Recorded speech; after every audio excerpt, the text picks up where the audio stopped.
right?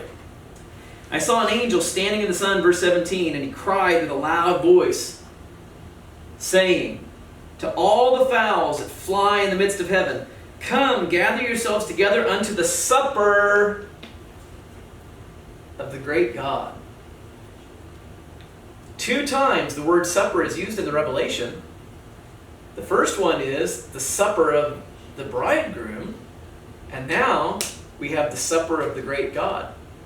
And in the parable, we have God preparing a meal for his son, a supper. He prepares a supper for his son.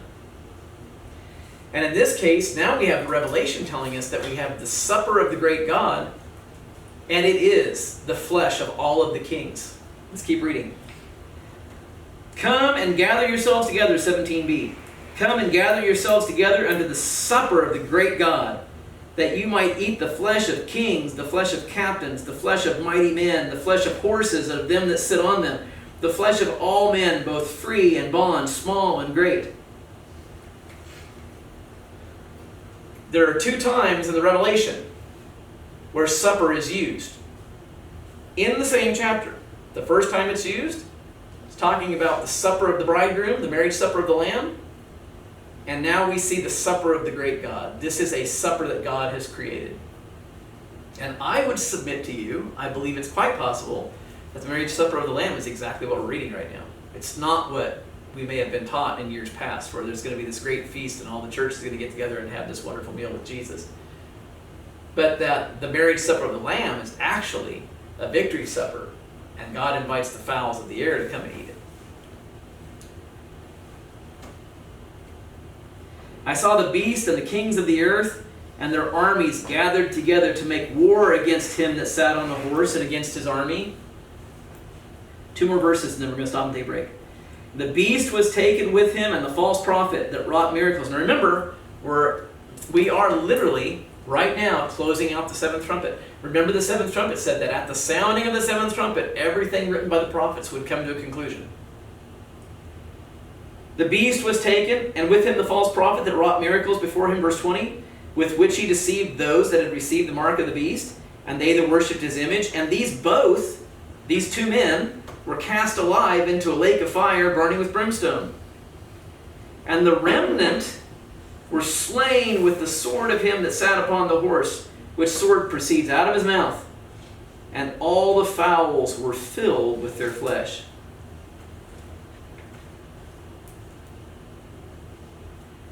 Those 2 were cast alive. Now, just to tie some things back real quick, if we go back to Daniel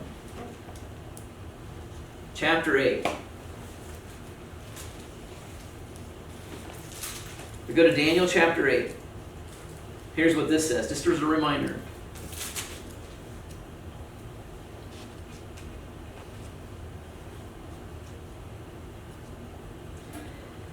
This is talking about the beast. And in his power he'll be mighty, but not by his own. He'll destroy wonderfully and will prosper in practice and destroy the mighty and the holy people. Through his policy also he'll cause craft to prosper in his hand. He'll magnify himself in his heart. By peace he'll destroy many. Then he will also stand up against the prince of princes, but he shall be broken without hand.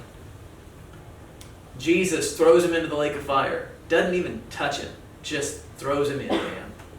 Commands him into the fire. Revelation, or Daniel, let me do one more for you. Daniel 11, just to kind of tie some of these Old Testament scriptures back into the New Testament.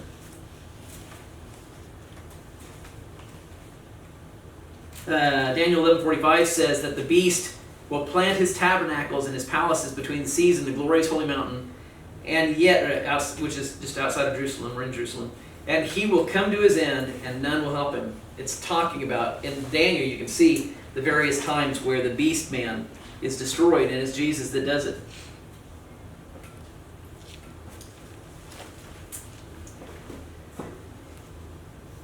And the remnant were slain, verse 21, the remnant were slain with the sword of him that sat on the horse, which sword proceeds out of his mouth, and the fowls were filled with their flesh. So, we're going to come back, we're going to take a break, we're going to come back, and we're going to go into Revelation 20. But so far, we haven't met the bride.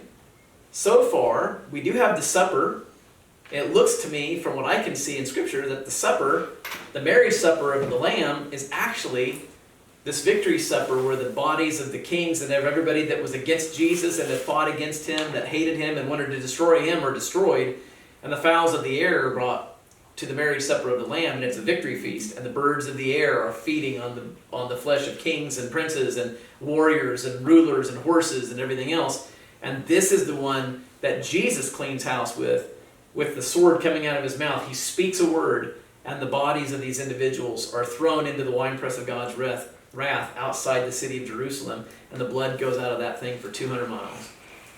It's the fowl eating the fowl. The fowl eating the fowl, yes. F-O-U-L. Isn't that right?